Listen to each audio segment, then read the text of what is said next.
আসসালামু আলাইকুম প্রিয় ভাই ও বোনেরা, আপনারা সবাই কেমন আছেন?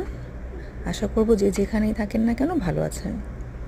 তো আমরা আজকে গিয়েছিলাম একটা ডল হাউসে একটা বাইসাইকেল কেনার জন্য।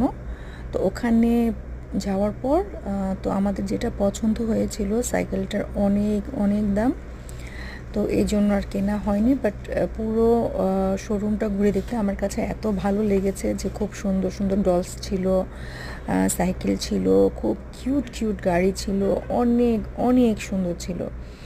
তো কাউন্টারের সামনে রাখা ছিল মোয়ানার কিছু ডল। আমার কাছে মোয়ানার ডলগুলো এত কিউট লেগেছে, এত ভালো লেগেছে, তো ভাবলাম আপনাদের সবার সাথে শেয়ার করি।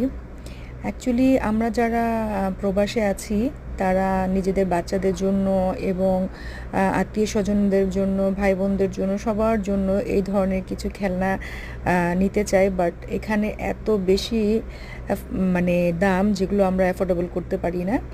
সেক্ষেত্রে কি করব, একটা কথা আছে না, দুধের স্বাদ ঘোলে মেটাই, তো আমাদের এখন এই অবস্থা।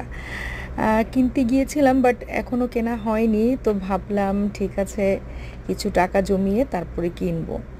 তো আমরা মধ্যবিত্ত ফ্যামিলিরা অনেক সময় অনেক কিছু শখ থাকলেও কিনতে পারি না। তো কখনো কখনো এগুলো দেখে নিজেদেরকে মনে শান্তি দিই, বলি যে হ্যাঁ ঠিক আছে, দেখা হয়ে গেছে, ব্যাস আর কিছু লাগবে না। তো ভাবলাম আপনাদের সবার সাথে শেয়ার করি আমাদের এই ছোট্টখাটো শপিংয়ের ডেগুলো। তো আপনাদের যদি ভালো লাগে অবশ্যই আমার ভিডিওটাকে লাইক কমেন্ট শেয়ার করবেন, আর সাবস্ক্রাইব করে অবশ্যই আমার পাশে থাকবেন। আপনাদের ভালোবাসা আমার হয়তো নতুন নতুন ভিডিও বানাতে সাহায্য করবে। ধন্যবাদ সবাইকে।